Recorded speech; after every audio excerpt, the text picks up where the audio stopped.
کل کی تقریر میں ہم نے حضرت عبداللہ ابن عباس رضی اللہ تعالیٰ عنہ کا تذکرہ کیا، اور میں عرض یہ کر رہا تھا کہ ترجمان القرآن کے نام سے جانے جاتے ہیں۔ بہت بڑے صحابی ہیں عبداللہ ابن مسعود، اور جلیل القدر صحابی ہیں۔ مصحف عبداللہ ابن مسعود سے آپ واقف ہیں۔ قرآن کی جمع آوری میں ان کی زحمتیں جو شامل رہی ہیں اس سے بھی آپ بخوبی آگاہ ہیں۔ ان کا کہنا یہ ہے کہ اگر یہ صغیر السن نہ ہوتے، یعنی کون کہہ رہا ہے یہ؟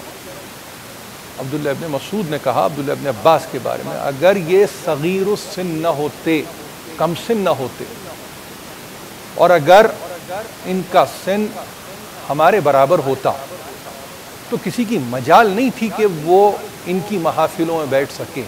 یہ تبحر علمی کا عالم ہے عبداللہ ابن عباس کے، پھر اس کا تذکرہ کیا ہے۔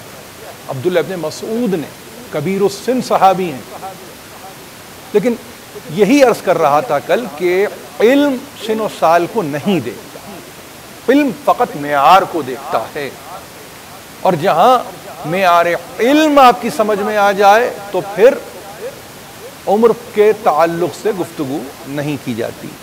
یہ سلیقہ دیا ہمیں اور یہ طریقہ بتایا ہمیں علماء اسلام نے، اور بہت ہی انہوں نے یوں سمجھ لیجئے کہ وسعت قلب کا مظاہرہ کیا۔ اب ہم جس دنیا میں جی رہے ہیں وہاں تو تعصبات کا جو عالم ہے اس کا تو اندازہ آپ کو زیادہ ہے، میں کیا عرض کروں، لیکن میں بات کر رہا ہوں اس دور اولین کی کہ فقط معیار علم تھا، اس کے سوا کچھ اور نہ تھا۔ زمانہ آگے بڑھتا گیا اور وہ معیار بدلتا چلا، تائیں کہ انسان ذاتیات پہ اتر آیا، اور ذاتیات بھی اتنی نچلی سطح کی کہ جہاں یہ گفتگو ہونے لگی کہ یعنی کیا عمر رہی ہوگی، کیفیت کیا تھی، نظر نہیں آتے تھے یا نظر آتے تھے، اب اس طرح کی گفتگو شروع ہو گئی جو کسی بھی صورت بھی کریڈیبل گفتگو نہیں کہلائی جا سکتی۔ عبداللہ ابن عباس کے تعلق سے جیسے کہ میں نے کل عرض کیا، ایک بات اور یاد رکھیے کہ سورہ نصر کو انہوں نے باقاعدگی سے نہ صرف یہ کہ مقام کا طے کیا، بلکہ اس کے ساتھ ساتھ جو اور چیزیں طے ہو جاتی ہیں وہ یہ کہ محل نزول کیا تھا۔ یہ سورہ جب کبھی آپ قرآن مجید کو اٹھائیں اور دیکھیں تو حاشیے میں اس سورے کو یہ کہہ کر بتلایا جاتا ہے کہ یہ مدنی سورہ ہے۔ ظاہر ہے میں نے کل اس کی وضاحت پیش کر دی کہ سرکار رسالت مآب کا قیام چونکہ مدینہ منورہ میں تھا لہٰذا سورہ مدنی کہلائے گا، لیکن محل نزول مکہ ہے، تو اس اعتبار سے بھی چیزوں کو سامنے رہنا چاہیے۔ اور پھر اس کے ساتھ ساتھ یہ وہی عبداللہ ابن عباس ہیں کہ جنہوں نے قرآن کی آخری آیت کا بھی تعین کیا ہے، جہاں پر ہمارے پاس مختلف روایتیں موجود ہیں کہ کیا وہ آخری آیت مائدہ کی تھی، کیا وہ آخری آیت توبہ کی تھی، کیا وہ آخری آیت نساء کی تھی، یعنی اس اعتبار سے یہ بھی چیزیں طے ہو جاتی ہیں، اور بڑا کنٹریبیوشن ہے عبداللہ ابن عباس کا۔ عبداللہ ابن عباس کے جو شاگرد ہیں ان میں سعید ابن جبیر کا نام آپ کے علم میں ہوگا۔ عبداللہ ابن عباس کے ایک اور شاگرد جن کو طاؤس ابن کیسان یا طاؤس یمانی کہتے ہیں وہ بھی آپ کے علم میں ہونا چاہیے۔ یعنی بڑے بہترین شاگرد انہوں نے دیے ہیں عالم اسلام کو، اور جب کبھی آپ قرآن کے تعلق سے روایتوں کو پڑھتے ہیں تو یہ نام آپ کے سامنے مسلسل آتے رہتے ہیں۔ اسی تعلق سے جب فضائل سورہ نصر پر گفتگو ہوئی تو اس میں بڑی اہم گفتگو جو میں آج کرنا چاہتا ہوں آپ سے وہ بھی مبنی ہے بعلم اصحاب اجمعین۔ دیکھیے قرآن مجید کے تعلق سے یہ بات بھی ذہن میں رکھیے کہ اس کا پڑھنا تو ثواب ہے، مگر اس کے ساتھ ساتھ سوروں کے فضائل بھی بیان کیے گئے ہیں، سوروں کے خواص بھی بیان کیے گئے ہیں۔ سوروں کے تعلق سے یہ گفتگو بھی کی گئی ہے کہ کون سا سورہ پڑھنے کے نتیجے میں انسان کو کیا فضیلت ملتی ہے. یہ جتنے بھی مفسرین ہیں سبوں نے مقدمے میں ہر سورے کے یہ لکھ چھوڑا ہے. اسی تعلق سے ایک نام آپ یاد رکھیں گے, اس تفسیر کا نام ہے مجمع البیان, اور اس کے مفسر ہے طبرسی, اور یہ 6 صدی ہجری کا مفسر ہے, بہت بڑا مفسر ہے. سورہ نصر کے تعلق سے انہوں نے لکھا کہ یہ وہ سورہ ہے کہ فمن قرأہا, یہ سرکار رسالت میں آپ کی حدیث ہے جو میں آپ کی خدمت میں پیش کر رہا ہوں, فمن قرأہا فکأنما شہد مع الرسول اللہ صلی اللہ علیہ وآلہ وسلم فتح مکہ. یعنی اتنی عربی سے آپ کی واقفیت ہے کہ جو میں نے کیا کہا. فرماتے ہیں سرکار رسالت مآب کہ جس نے اس سورے کی تلاوت کی اس کا مقام ایسے ہے جیسے کہ اس نے رسول کی معیت میں فتح مکہ کو وٹنس کیا ہے. 3 آیتوں پر مبنی یہ سورہ, اور اس کے خواص اور اس کے فضائل میں صاحب مجمع البیان نے اس فضیلت کو لکھا ہے, اور غیر معمولی فضیلت ہے. یعنی جب انتہا پر اسلام ہے اور ساری فتوحات ہو چکی ہیں اور ایک فتح مکہ ہے, تو ایک سورہ نصر کے پڑھنے والے کے تعلق سے یہ فضیلت ہے. اور یہ کسی شخص نے یہ فضیلت کو معین نہیں کیا ہے, جس پر قرآن آیا, جو خود اس میں شریک رہا اور جس نے کہ مکے کو مغلوب کر لیا ہو, جو مکے پر غالب آ چکا ہو, اس کی جانب سے اس حدیث کو صرف کیا ہے صاحب مجمع البیان نے.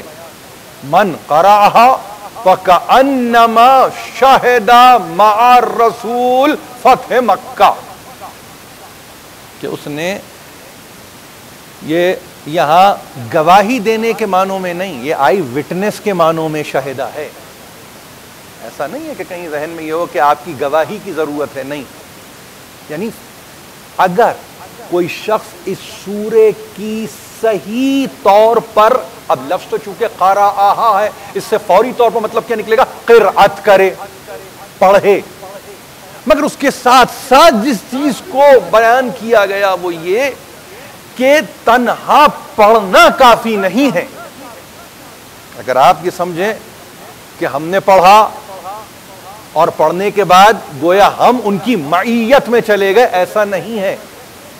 کچھ اس اصول کے ساتھ کچھ چیزیں ایسی بندھی ہوئی ہیں جس سے کہ واقف ہونا بہت ضروری ہے. قرأت کون نہیں کر رہا ہے, سب قرأت کر رہے ہیں. اور نصر تو بہت چھوٹا سا سورہ ہے, 3 آیتوں پر مبنی سورہ ہے, صبح شام تلاوت کیجئے. مگر تلاوت کرنے کے بعد آپ دعویٰ نہیں کر سکتے کہ میں اب وٹنس ہو گیا. آپ سمجھیں, اس میں اس نزاکت کو بھی ذہن میں رکھیے. آپ کا کام قرأت کرنا, آپ کا کام تلاوت کرنا, آپ کا کام متلو کرنا, آپ کا کام اس کو سمجھ کر پڑھنا. اگر ریوارڈ کہیں لکھا ہوا ہے تو اس ریوارڈ کے تعلق سے آپ حق نہیں اپنا جما سکتے, استحقاق قائم نہیں کر سکتے کہ اب میں یہ ہو گیا. ایسا نہیں ہے. اس میں بہت سمجھنے کی ضرورت ہے. تو اس میں کچھ ایسے تلامذے ہیں جس کی طرف توجہ دلائی گئی, اور وہ کیا ہے, وہ یہ ہے کہ سب سے پہلے تو ایک بات کو یاد رکھنے کی ضرورت ہے. اصول قرأت میں, میری اگر آپ کے سامنے مقدمے کی تقریریں رہی ہیں, فَإِذَا قَرَأْتَ الْقُرْآنَ فَاسْتَعِذْ بِاللَّهِ مِنَ الشَّيْطَانِ الرَّجِيمِ, تو پہلا ہی اصول یہ بنے گا کہ اگر قرأت ہے تو قرأت ایسے نہ ہو کہ بس براہ راست بغیر بسم اللہ کے شروع ہو گئے یا بغیر اعوذ باللہ کے شروع ہو گئے.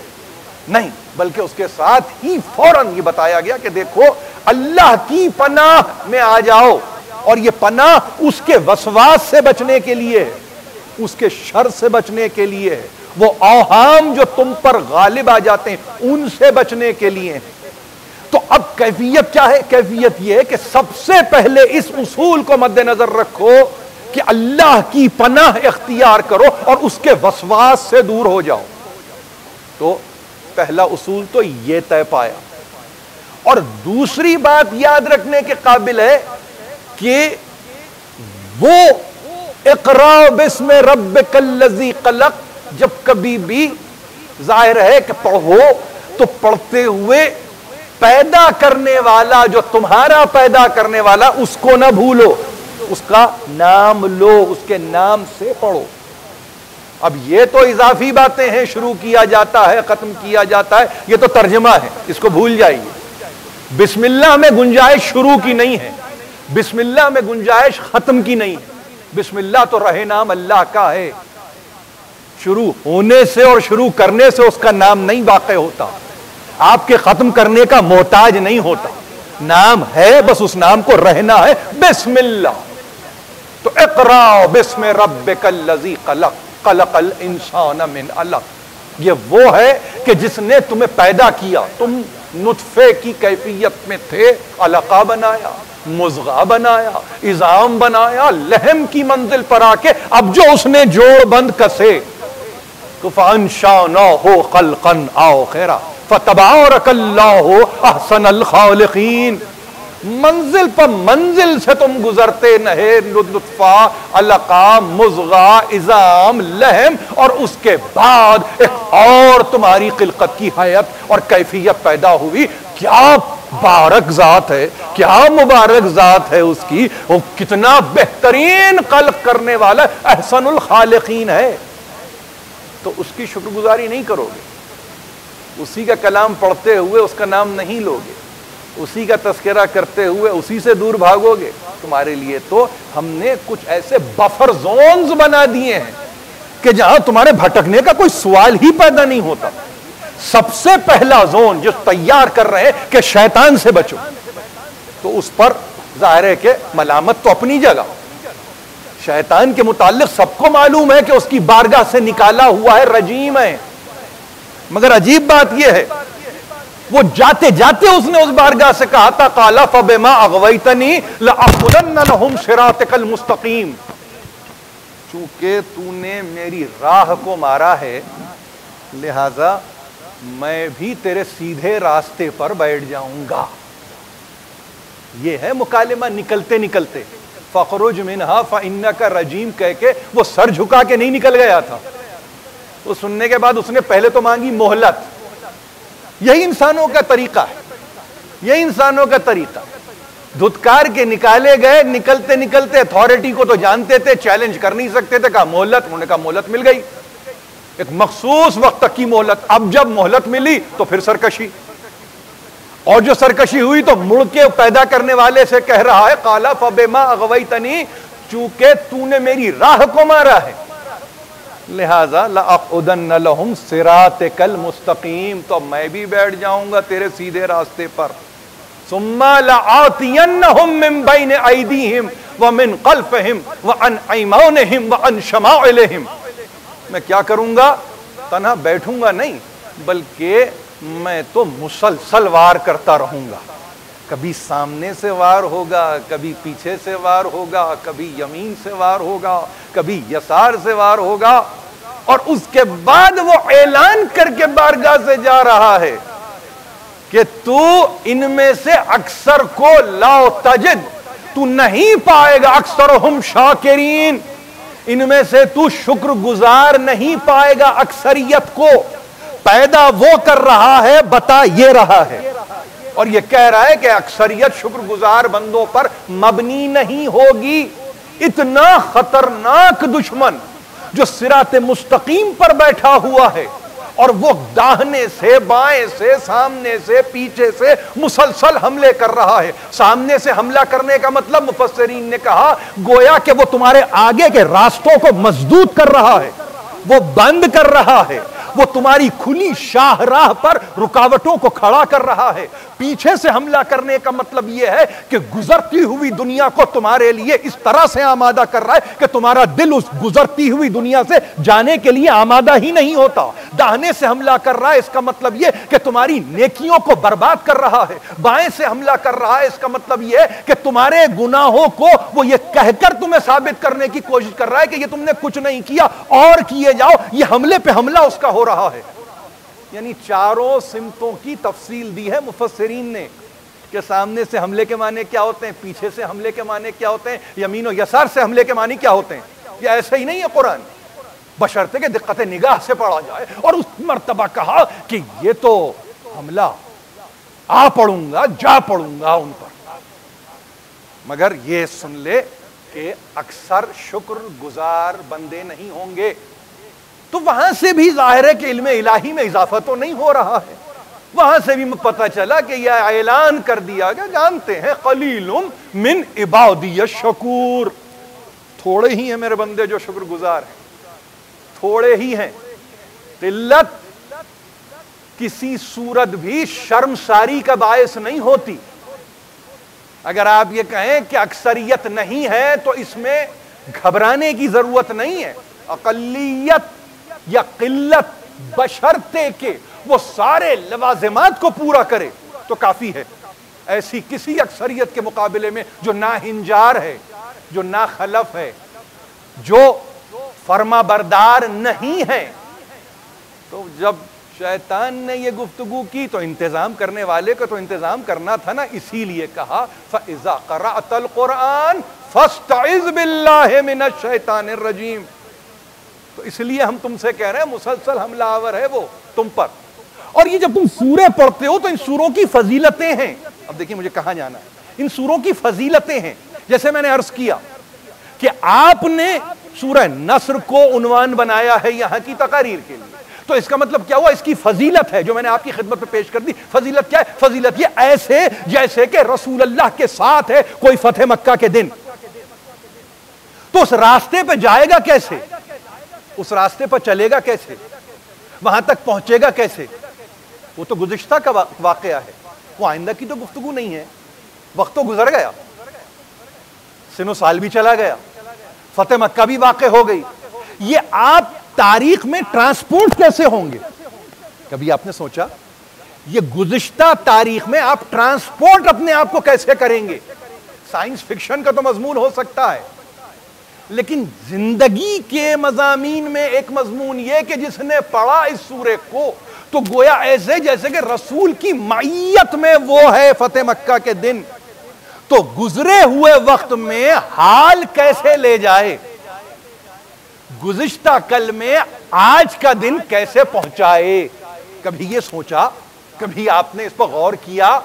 یا فقط اس لیے کہ یہ حدیث ہے سرکار نے کہہ دیا تو بس یہ مقبول ہے اور سب پر اس کی تقسیم ہو گئی؟ ایسا تو نہیں ہے، ایسا تو نہیں ہے۔ کوئی تو بات ہے، کوئی تو طریقہ ہے، اور وہ طریقہ کیا ہے؟ وہ طریقہ ایک ہی ہے کہ اصول پر چلو، اور اصول یہ کہ جب تم ان اصولوں کی پیروی کرو گے، پہلا اصول یہ اپنے دشمن کو پہچانو، دوسرا اصول یہ دشمن کے خطوات کی اتباع نہ کرو، اس کے نقش قدم پہ چلنے کی ضرورت نہیں ہے۔ لا تتبعوا خطوات الشیطان، اتباع نہ کرو، اس کے نقش قدم پہ چلنے کی کوشش نہ کرو۔ تیسرا اصول پناہ مانگو پیدا کرنے والے کی، اس دشمن سے جو تمہیں ہر آن مغلوب کرنا چاہتا ہے۔ چوتھی بات یہ کہ فقط یہی نہیں بلکہ آگے بڑھتے ہوئے ہم کریں گے ایک ایسا انتظام جس کے نتیجے میں تم اس گروہ کے ساتھ داخل ہو جاؤ گے، اور وہ احترام، وہ انتظام، وہ اہتمام کوئی اور نہیں کر سکتا۔ وہ طے ہوتا ہے سورہ علق سے، اقرا وربک الاکرم، چھوٹی سی آیت ہے نا آپ کے سامنے، پہلی 5 آیتوں میں یہ ایک آیت ہے، پڑھو پڑھو، اس لیے پڑھو کہ تمہارا رب کریم ہے، پڑھو کہ تمہارا رب کریم ہے۔ فمن قرأہا، جو پڑھے سورہ نصر کو یا اور دیگر سوروں کو، پڑھنا شرط ہوا، تو اگر پڑھ رہے ہو تو اس کے لیے اصول دیا علق نے، اقرا باسم ربک الذی خلق خلق الانسان من علق اقرا وربک الاکرم الذی علم بالقلم علم الانسان ما لم یعلم۔ اقرا وربک الاکرم، پڑھو اپنے رب کے نام سے جو کریم ہے۔ یعنی کریم کس کو کہتے ہیں؟ جو سقی ہو۔ سقی کس کو کہتے ہیں؟ جو داتا ہو۔ داتا کس کو کہتے ہیں؟ جو فیاض ہو۔ فیاض کس کو کہتے ہیں؟ جو بخیل نہ ہو۔ بخیل کون ہوتا ہے؟ جو بخل سے کام لیتا ہے۔ اور فیاض کون ہوتا ہے؟ کہ جو داد و دہش میں ہاتھ کو نہیں روکتا، وہ اپنی مہربانی کو نہیں روکتا، وہ اپنے کرم کو نہیں روکتا۔ اقرا وربک الاکرم، پڑھو اپنے رب کے نام کے ساتھ جو اکرم ہے۔ جو اکرم ہے، بزرگی کا تو حامل ہے ہی، مگر مہربانی بھی اس کی ذات پر ختم ہو جاتی ہے۔ کتنا مہربان ہے کہ پڑھتے آپ آج ہیں، لے جاتا 1400 سال پہلے ہے۔ یہ اس کی کرامت ذات ہے۔ اب اس لفظ کو میں نے یہاں روک کے رکھا تھا، اسی لیے آپ کے سامنے میں نے پیش کر دیا۔ یہ اس کی کرامت ذات ہے کہ جس کا اس نے حوالہ دیا اس چھوٹی سی آیت میں۔ مسلمان نے سورہ الق کی 5 آیتوں کو بس مخصوص کر کے رکھ دیا کہ یہ تو سرکار رسالت مآب کے تعلق سے ہے، اس سے ہمیں کیا لینا دینا، اس سے ہمارا کیا تعلق۔ بہت اگر کسی نے تیر مارا تو یہ کہا کہ اصل میں دیکھیے 1400 برس پہلے کیا لٹریسی کے تعلق سے گفتگو کی گئی کہ بھائی لٹریٹ ہونا چاہیے، الٹریٹ نہیں ہونا چاہیے۔ یہ بہت بڑی گفتگو کی، بہت بڑی نگاہ آئی، اتنی ڈالی تو یہ نگاہ ڈالی کہ بس پڑھا لکھا ہونا چاہیے انسان کو۔ مگر یہ بھول گئے کہ پڑھا لکھا ہونے کا تقاضا کون کر رہا ہے۔ اقرا وربک الاکرم، تم پڑھو، تمہارا رب اکرم ہے، کریم ہے، مہربان ہے، بخشندہ ہے، دہندہ ہے، دینے والا ہے، روکنے والا نہیں ہے۔ جب وہ روکنے والا نہیں ہے تو نہ وہ تمہارے علم میں تمہیں روکے گا، نہ تمہارے سفر میں تمہیں روکے گا۔ اب وہ علم آگے کی طرف جائے تو نہیں روکتا، وہ سفر آگے کی طرف جائے تو نہیں روکتا۔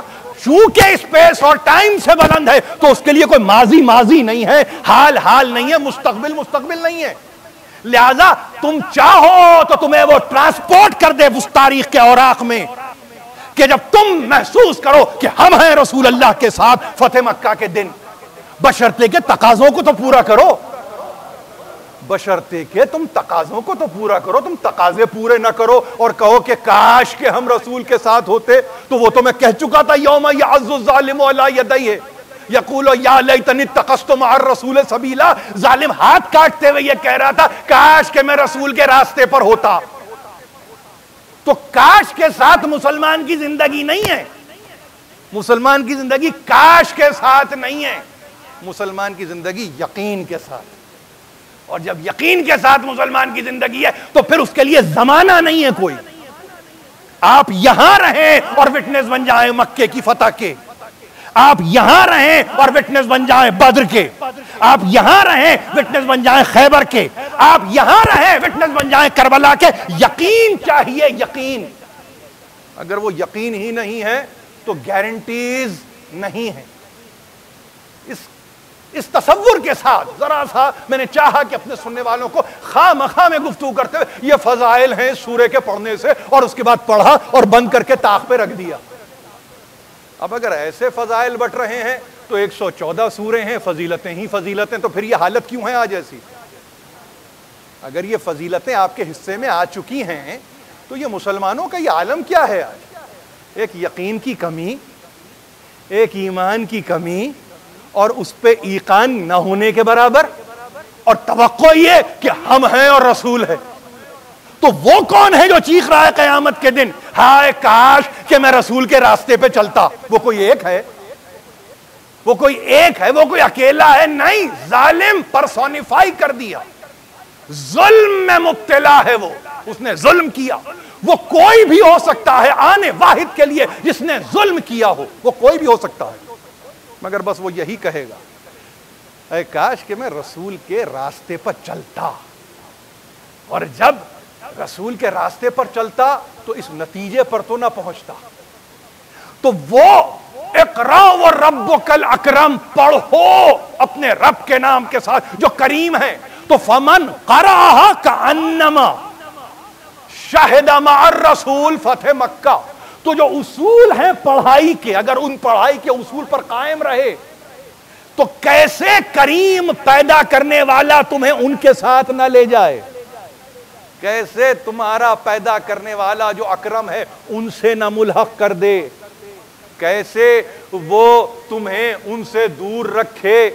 اس لیے ہمیشہ کہا 11 ہجری میں رسول کو فریض نہ کرو، 11 ہجری میں رسول کو فریض نہ کرو.